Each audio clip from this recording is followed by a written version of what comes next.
Next है India Nepal relations.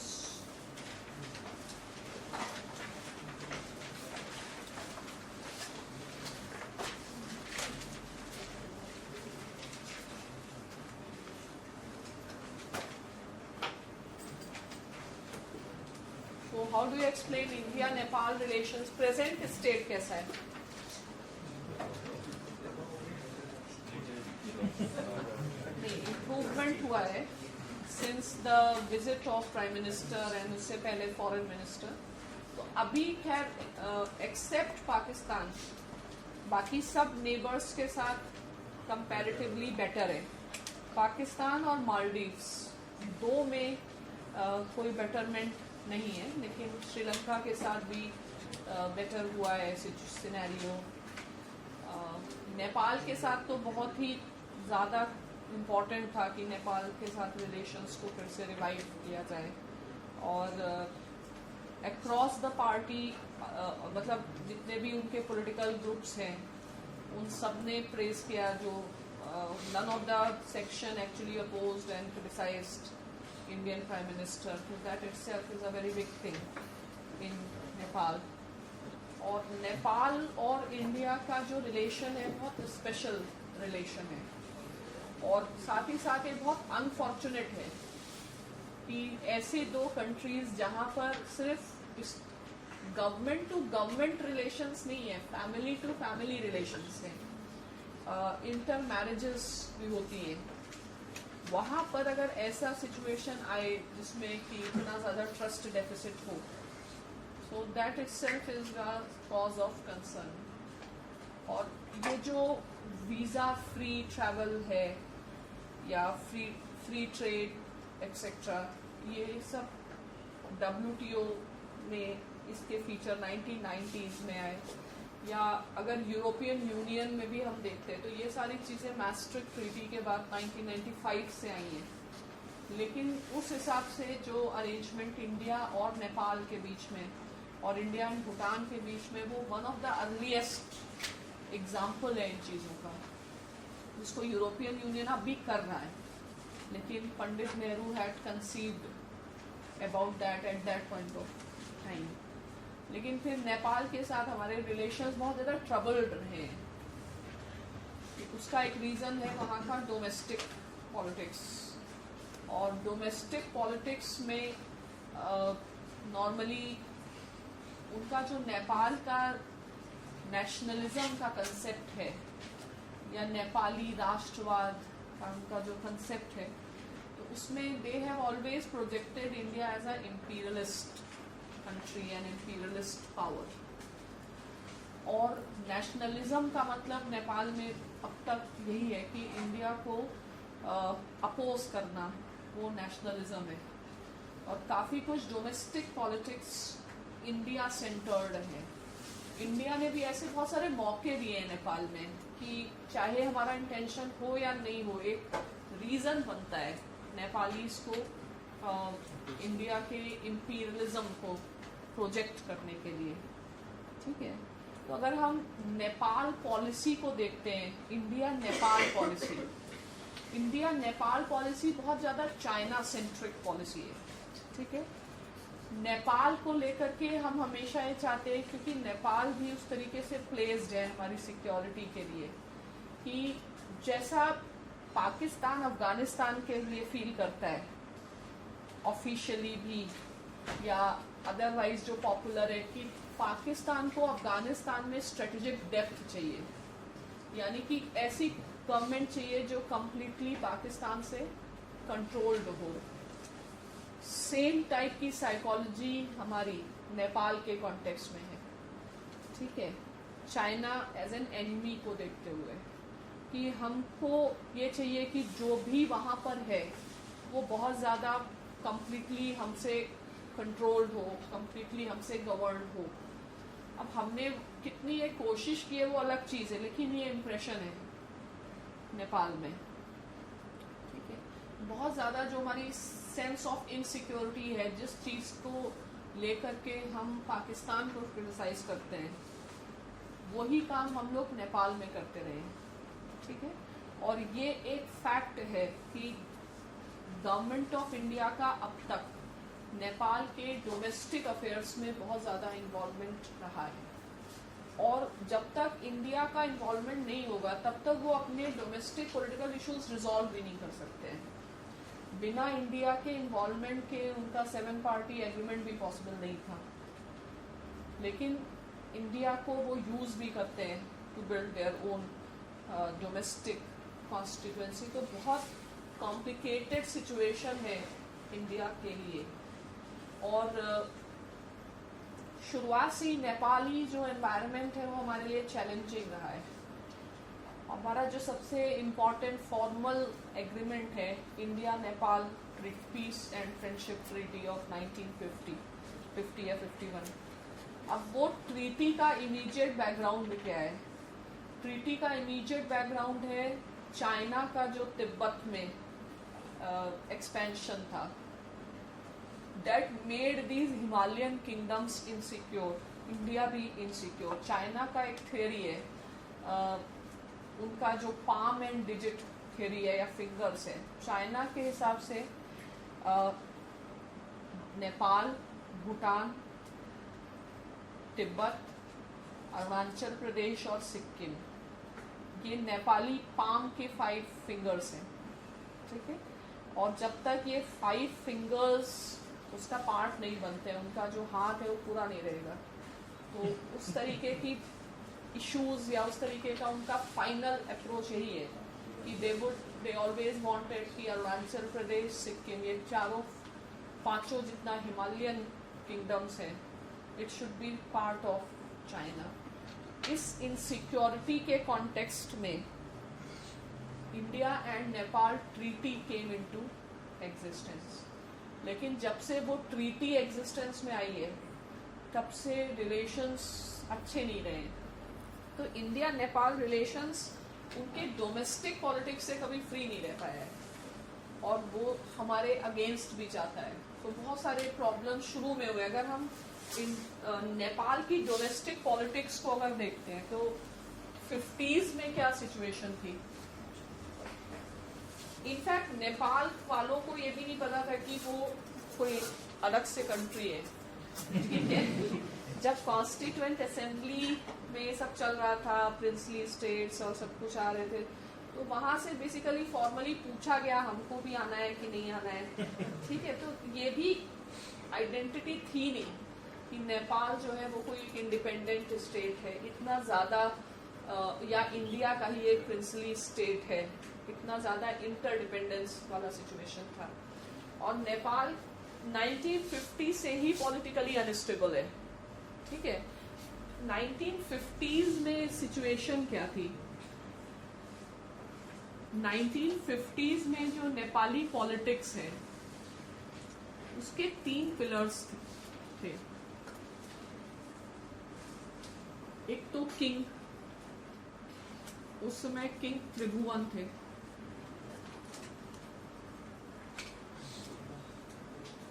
दूसरा राणास थे प्राइम मिनिस्टर। तीसरा नेपाली कांग्रेस।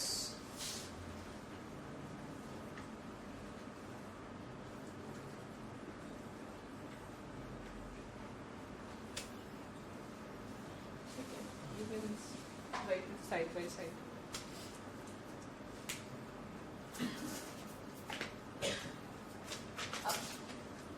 जो रियल सेंटर ऑफ पावर था वो राणास थे।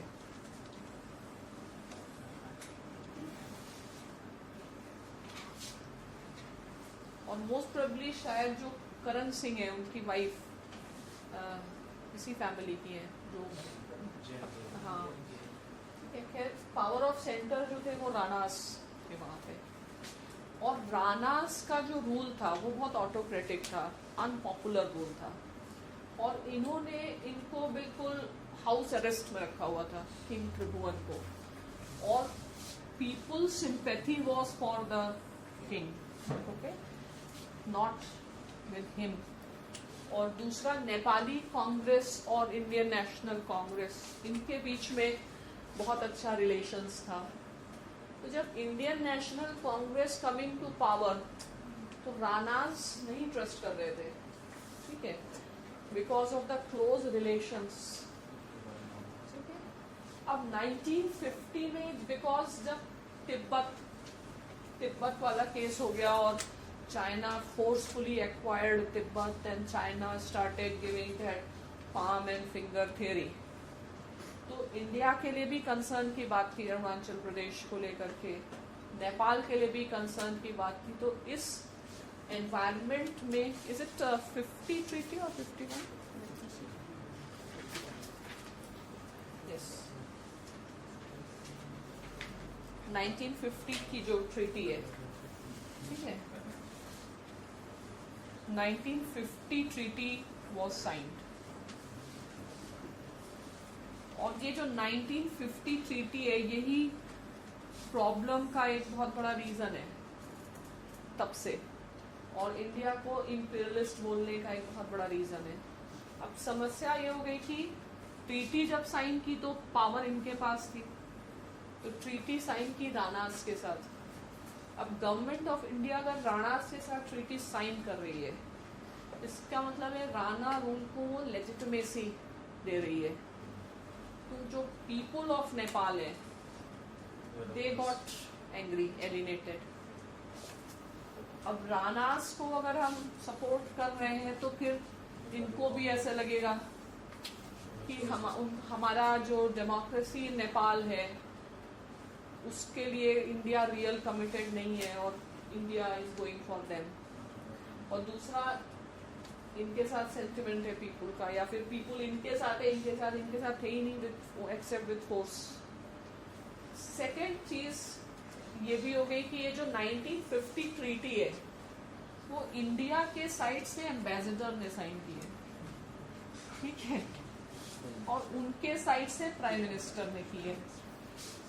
तो एक रॉन्ग मैसेज आता है कि इंडिया अपने आप को ऐसा समझता है कि हमारे एम्बेसडर और तुम्हारे प्राइम मिनिस्टर बराबर हैं।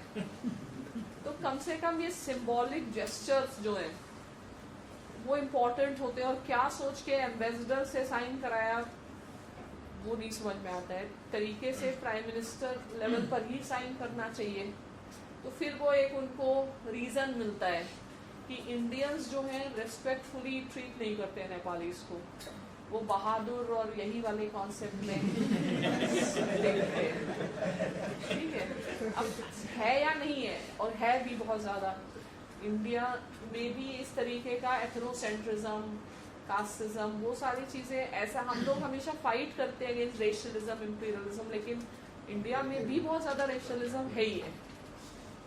तो एक तो ये गलती हो गई, टाइम गलत था, अर्जेंसी थी, वेट कर नहीं सकते थे, ठीक है। दूसरा फिर क्या हुआ कि इंडिया ने इनका भी कॉन्फिडेंस लूज कर दिया, क्योंकि इंडिया को पता था दिस इज अनपॉपुलर, वो जाने ही वाले हैं, लोगों की सिंपैथी इनके साथ है।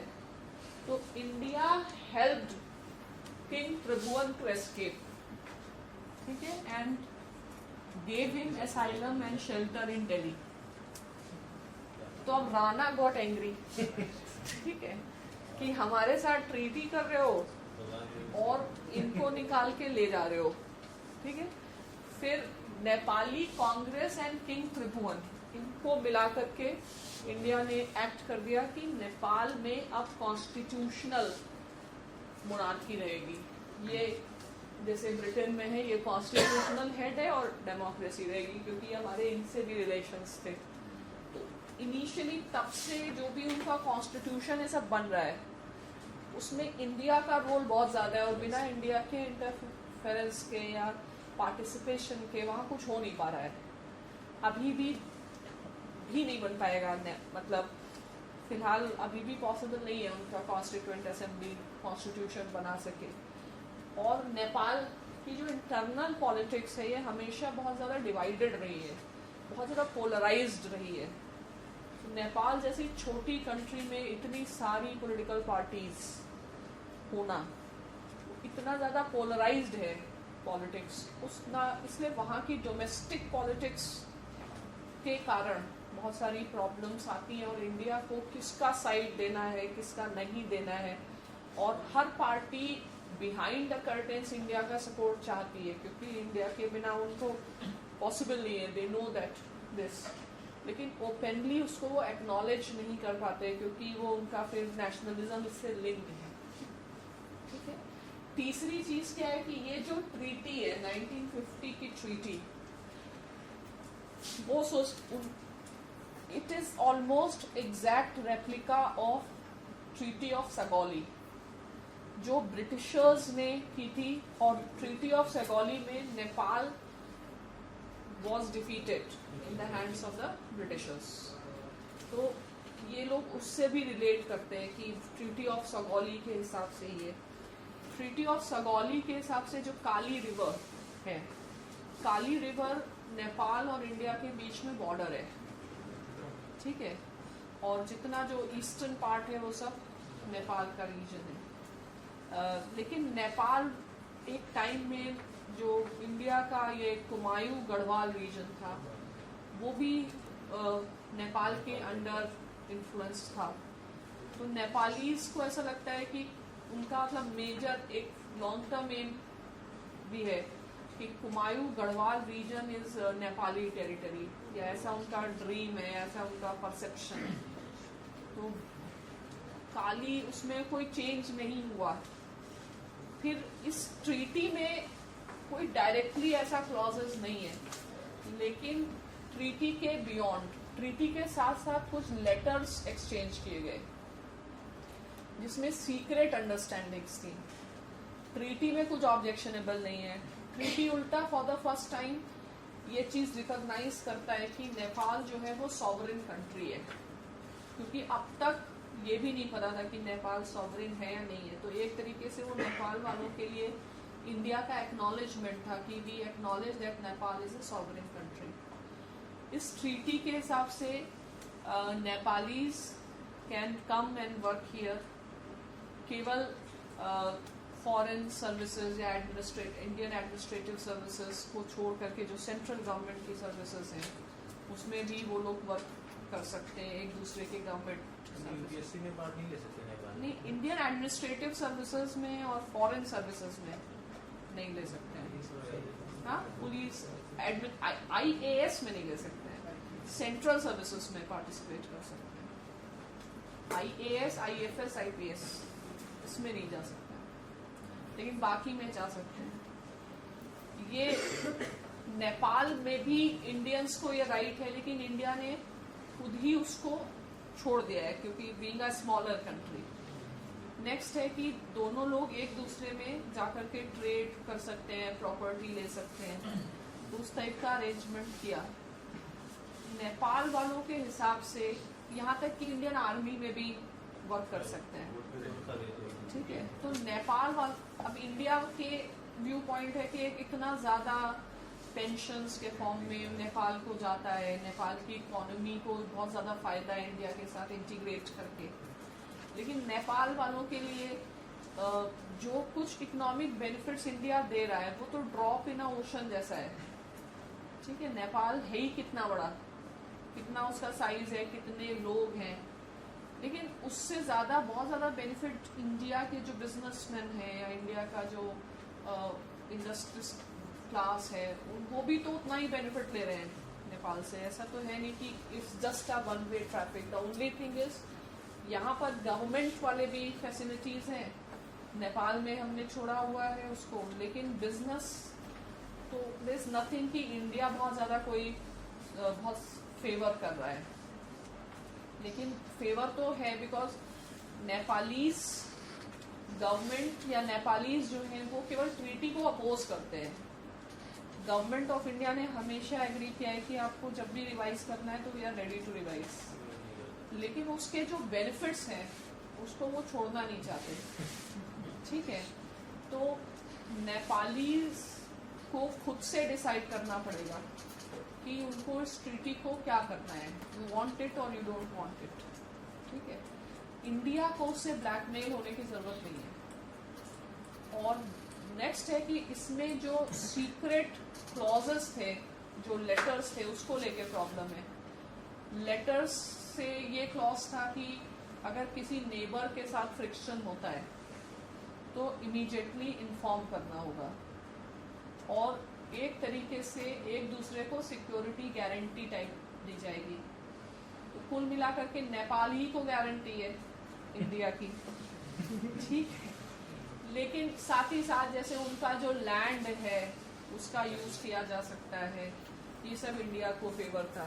दूसरा ये था कि नेपाल किसी थर्ड कंट्री से आर्म्स इंपोर्ट नहीं करेगा, लेकिन उसको बाद में क्लैरिफाई किया गया कि परमिशन से कर सकता है, लेकिन फिर भी तभी कर सकता है जब India is unable to provide.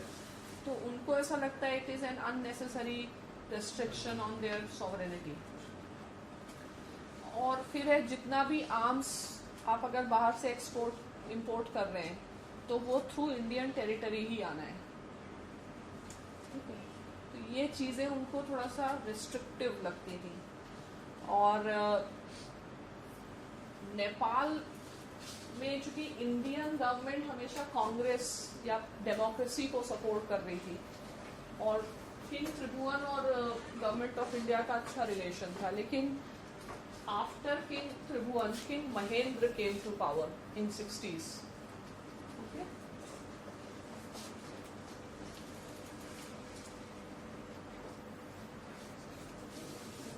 Side by side फिर हम लोग ट्रीटी के एनालिसिस अलग से कर लेंगे, हिस्टोरिकल डेवलपमेंट देखते। King Mahendra came to power, he had an ambition to have real powers in his hand, and he knew कि so long India will be supporting the Congress, Nepali Congress, he cannot have। तो main enemy कौन हो गया? Is India, ठीक है। तो king Mahendra he tried to use China card, ठीक है, and started developing good relations। या तो इंडिया जो है वो नेपाली कांग्रेस को सपोर्ट नहीं करे, और he made an attempt कि जो पार्लियामेंट्री सिस्टम है वो खत्म कर दिया जाए, और उन्होंने असलियत में ऐसा किया भी। तो नेपाल में कॉन्स्टिट्यूशनल चेंज हुआ, पार्लियामेंट्री डेमोक्रेसी की जगह पंचायती राज इंट्रोड्यूस कर दिया। अब ये वो पंचायती राज नहीं है जो डेमोक्रेटिक डिसेंट्रलाइजेशन पर बेस्ड है, ये फ्यूडल टाइप का जो उनका था, just so that all powers come into the hands of the king. तो एक तो पंचायती राज इंट्रोड्यूस किया, डेमोक्रेसी खत्म कर दी। अब फिर से ये जो नेपाली कांग्रेस वाले लोग हैं उसमें से बहुत सारे लोग फिर इंडिया आ गए। अब अगर इंडिया से कोई एक्टिविटीज हो रही हैं या सपोर्ट हो रहा है तो फिर वो लोग बोलेंगे कि हमारी सॉवरेन स्फीयर में इंटरफेरेंस कर रहे हो, तो उनके लिए एक ये कॉज बन गया। दूसरा उसने मेन काम किया चाइना के साथ रिलेशनशिप बढ़ाना। तो चाइना के साथ रिलेशनशिप बढ़ाना था तो बढ़ाने देना था, गवर्नमेंट ऑफ इंडिया को इतना ज़्यादा कंसर्न होने की ज़रूरत नहीं थी। उसको लेके के काफ़ी टेंशन्स हुए, जिसमें उन्होंने एक तो चाइना से आर्म इंपोर्ट किए, और वो भी चाइना के साइड से कोडारी बॉर्डर से, और इंडिया की नॉलेज के बिना। तो उसके कारण दोनों कंट्रीज़ में प्रॉब्लम आया। फिर नेपाल ने बार बार प्रपोजल रखा कि Nepal should be a zone of peace, ठीक है।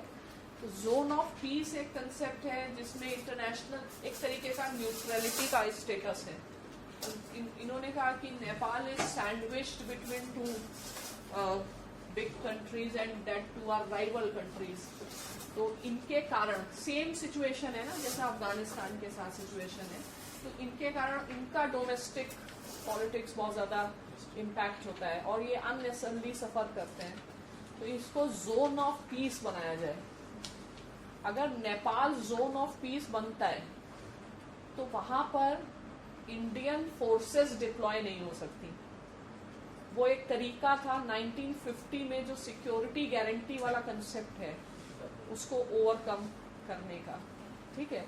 और अगर जोन ऑफ पीस है या कोई न्यूट्रल स्टेटस है नेपाल का, तो अगर नेपाली फोर्सेस इंडियन फोर्सेस उनकी टेरिटरी यूज कर सकती है तो फिर चाइना की भी कर सकती है। तो ये चीज़ हमारे सिक्योरिटी इंटरेस्ट के लिए इट वाज डेट्रीमेंटल। तो उस इशू को लेकर के भी प्रॉब्लम जनरेट हुई। तो चाइना फैक्टर डोमिनेट कर गया, इन्होंने अपने डोमेस्टिक इंटरेस्ट के लिए, और इन सब चीज़ों से एक बहुत स्कोप था आपस में कोऑपरेशन का, हाइड्रो पावर, ये सारी सेक्टर में, वो कभी आगे नहीं बढ़ पाया। ठीक है। और चाइना का अगर हम जोग्राफिकली देखते हैं, जोग्राफिकली अगर देखते हैं, फ्लो ऑफ रिवर्स को देखते हैं, तो जो हाइड्रो इलेक्ट्रिक कोऑपरेशन इंडिया के साथ पॉसिबल है, वो चाइना के साथ तो उल्टा है ना। वो उधर जोग्राफिकल बैरियर्स हैं, टोपोग्राफिकल इश्यूज हैं, डाउन स्ट्रीम जो भी फ्लो है रिवर का, वो तो इंडिया के साइड में है, तो वो फीजिबल है नहीं जितना वो लोग सोचते रहे हैं, और बेसिकली चाइना कार्ड को यूज करते रहे। अब डोमेस्टिक पॉलिटिक्स के कारण they have suffered a lot. अगर हम कंपेयर करें भूटान और नेपाल को, तो हाइड्रो इलेक्ट्रिसिटी के कारण आज भूटान की सिचुएशन काफ़ी बेटर है। Same level of cooperation Nepal के साथ हो सकता था। नेपाल इतना ज़्यादा हाइड्रो पावर पोटेंशियल है, लेकिन सिचुएशन क्या है कि नेपाल में वाटर पावर शॉर्टेजेस हैं, और नेपाल एक्चुअली इंडिया से इंपोर्ट करता है इलेक्ट्रिसिटी। उनका 80,000 मेगावाट का तो पोटेंशियल है, इसमें 40,000 मेगावाट ऑफ इलेक्ट्रिसिटी का प्रैक्टिकल पोटेंशियल है, उतना बनाया ही जा सकता है, लेकिन वो 4,000 मेगावाट भी शायद या 1,000 ऐसे कुछ प्रोड्यूस करते हैं, उसका 1% भी नहीं प्रोड्यूस करते और इंडिया से परचेज करते हैं। ये चीज़ें टुडे, आज भूटान दो पुअर कंट्री, लेकिन they can talk about gross national happiness etc, so they should have learned from Bhutan. एक इशू ये भी है कि India has not been able to convince properly कि we have no such design. तो उसके लिए उनका जो डोमेस्टिक हमेशा से इक्वेशंस चलता रहा है, उससे हमको नेपाल पॉलिसी बनाने में बहुत चैलेंजेस रहे, और हम लोग भी यही चाहते हैं कि whosoever is in power, तो इंडिया के पॉइंट ऑफ व्यू से Nepali Congress would have been more under India's control. After that, when King Mahendra was replaced by King Birendra, he also had same intention and he also continued same type of policies. उसके बाद फिर वहाँ पर king के कारण या जो development नहीं हो रहा है, पॉलिटिकल इंस्टेबिलिटी है, बार बार फॉर्म ऑफ गवर्नमेंट्स बदलते जा रहे हैं, कभी फिर पार्लियामेंट, फिर इंडिया के इंटरवेंशन से पार्लियामेंट्री सिस्टम आना, फिर उसका ख़त्म होना, और so many party, so many components की इतना ज़्यादा पॉलिटिकल इंस्टेबिलिटी रहा है, जिससे डेवलपमेंट इफेक्ट हो गया। डेवलपमेंट इफेक्ट होने के कारण धीरे धीरे माओइज्म का राइज हो गया। माओइज्म के राइज में चाइना का भी रोल है। ठीक है। अब चाइना के एक तो इंडिया रिलेटेड इंटरेस्ट है नेपाल में, दूसरा टिबेटन्स रिफ्यूजीज जो है वो नेपाल में भी है। तो चाइना को भी एक ऐसी गवर्नमेंट चाहिए जो कम्प्लीटली कंट्रोल्ड हो बाई चाइना, कम से कम जो तिब्बतन इशू को सपोर्ट नहीं करे, या वहाँ से तिब्बत किसी भी तरीके का तिब्बतन्स को कोई सपोर्ट नहीं मिले। इसलिए चाइना के भी बहुत सारे इंटरेस्ट इन तिब्बत कंटिन्यू करते हैं इन नेपाल। तो Maoists have been pro China, और National Congress has been pro India, लेकिन नेशनल कांग्रेस में भी या जो डेमोक्रेटिक पार्टीज है उसमें भी सब प्रो इंडिया नहीं है, क्योंकि वो फिर उनकी आइडेंटिटी और नेशनलिज्म इन सब चीज़ों से वो लिंक्ड है। तो उनका डोमेस्टिक सिनेरियो बहुत ज़्यादा कॉम्प्लिकेटेड है। After this that Maoist revolution and जन आंदोलन and palace conspiracies and so many things happened in Nepal. So after palace conspiracy in which King Birendra's son Dipendra, he killed the entire family, then Gyanendra came to power. अब वो भी suppose किया जाता है कि शायद this was King Gyanendra's own conspiracy.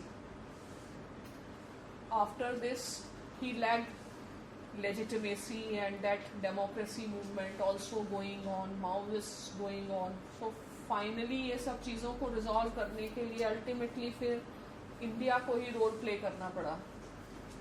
तो ये 7 पॉइंट एग्रीमेंट विद 7 पार्टीज ऐसे हुआ। उससे जो प्रेजेंट प्रोसेस स्टार्ट हुई, जिसमें इमीडिएटली इलेक्शंस हुए। उस इलेक्शन में Maoist came to power. After that their work to make the constitution also started. So that constitution, within communist party so many factions। अब अगर कोई सपोर्ट जाता है तो भी इंडिया को ही वो लोग ब्लेम करते हैं। तो उनकी जितनी भी डोमेस्टिक पॉलिटिकल सिचुएशन है उसमें वो इंडिया को ही ब्लेम करते रहते हैं कि इंडिया के इंटरफेरेंस से वहाँ पर पॉलिटिकल इंस्टेबिलिटी इम्पैक्ट होती रही है।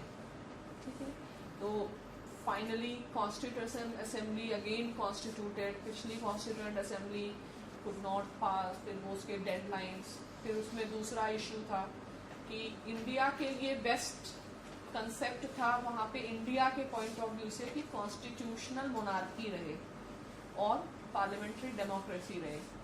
लेकिन माओइस्ट थे वो रिपब्लिकन फॉर्म ऑफ गवर्नमेंट चाहते थे। और इधर किंग के अपने अटेम्प्ट्स थे कि किंग का बेसिक पर्पस था ये प्रूव करना कि ये लोग कोई काम नहीं कर पाएंगे, अल्टीमेटली किंगशिप ही बेटर है।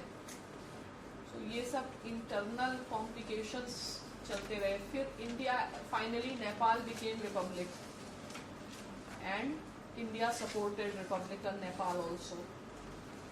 After this change in government and कितने सारे प्राइम मिनिस्टर्स हैव चेंज, तो स्टेबिलिटी ही नहीं हो पाई। फाइनली अभी भी constituent assembly is nowhere near to make the constitution. तो सबसे बड़ा चैलेंज क्या है नेपाल के अपने इंटरेस्ट के लिए और इंडिया के, कि भाई वहाँ का एक कॉन्स्टिट्यूशन बन जाए, एक स्टेबिलिटी आ जाए। जो कॉन्स्टिट्यूशन लोगों ने दिया है तो एक रियल क्या सेंटर ऑफ पावर है, क्या अथॉरिटी है, जब तक वहाँ पर ये चीज़ नहीं आ पाएगी तब तक हमारी पॉलिसी के लिए भी बहुत चैलेंजेस चलते रह जाएंगे। तो फिलहाल 3-4 चीज़ों को लेकर के इशू है। उसमें एक तो है कि पार्लियामेंट्री सिस्टम ही रहे या प्रेसिडेंशियल या कुछ सेमी प्रेसिडेंशियल, जिसमें माओइस्ट जो हैं वो प्रेसिडेंशियल को ज़्यादा फेवर करते हैं। फॉर्चुनेटली इस इलेक्शंस में माओइस्ट का जो नेशनल कांग्रेस, नेपाली कांग्रेस है, उनका बेटर परफॉर्मेंस रहा। लेकिन दूसरा है कि एक और पार्टी है जो प्रो किंग पार्टी है, जो रॉयलिस्ट्स हैं, उनको भी सिग्निफिकेंट अमाउंट ऑफ वोट्स मिले। तो वो भी एक इंडिकेशन है कि वहाँ की पब्लिक जो है वो डेमोक्रेसी से परेशान है। तो हो सकता है उनका भी राइज हो जाए। फेडरेशन को लेकर के इशू है कि किस तरीके का फेडरेशन होना चाहिए, जिसमें नेपाली कांग्रेस जो है वो एथनिक फेडरेशन को सपोर्ट नहीं करती, जबकि माओइस्ट जो है वो एथनिसिटी के बेसिस पर फेडरेशन को सपोर्ट करते हैं। कि अब नेपाली कांग्रेस के हिसाब से इस तरीके का एथनिक डिविजन्स हैं नहीं, लोग अलग अलग रह रहे, तो एक एथनिसिटी को लेकर के भी इश्यूज हैं। ठीक है, तो फाइनली वो सब चीज़ें रिजॉल्व नहीं कर पा रहे वो लोग। और जैसे they expect India's support but they do not explicitly want. तो ये अच्छी बात है कि इंडिया ने शो किया कि भाई तुम अपने से ही कॉन्स्टिट्यूशन बनाओ, what ever help you want India will be giving. So India is standing shoulder to shoulder, but we will not be interfering. And our Prime Minister has emphasized that the document should not be based on majority, but it should be based on consensus. तो अगर वहाँ पे consensus आ जाता है, at the max India ने बस वो संविधान सीरियल के CDs उनको दिए कि भाई ये देखो ये हमारी तरफ से फिलहाल इतना ही रोल है, संविधान सीरियल देख करके कैसे कॉन्स्टिट्यूशन बनाया जाता है आप उसको देखिए। और बाकी लेकिन मोदी की विजिट पर और उससे पहले सुषमा स्वराज की विजिट से इंडो नेपाल जो एक कमीशन था बहुत दिन से, वो river water commission that has been revived, और जो मेजर है कि we have entered into a power trading agreement with Nepal, ये खास अचीवमेंट है। ठीक है, इसका जो we will take notes in the next class. ठीक है, स्टोरी तो बताई दी, तो अब इसमें फिलहाल नॉर्मली क्वेश्चन उनके डोमेस्टिक पॉलिटिक्स और कॉन्स्टिट्यूशन के फॉर्मुलेशन में क्या क्या इश्यूज हैं वो पता होना चाहिए, और दूसरा अभी जो India Nepal hydro power cooperation है वो कहाँ पर है, उसमें क्या क्या चैलेंजेस हैं। क्वेश्चंस फिलहाल ये, या फिर ये क्वेश्चन बन सकता है कि नेपाल पॉलिसी को लेकर के इंडिया क्या चैलेंजेस फेस करती है। ठीक है, so we will discuss this in that. General Studies Foundation course, on tablet, laptop, and desktop. Contact us at 78408888777. 78408888555. Email ID gsmentors1@gmail.com.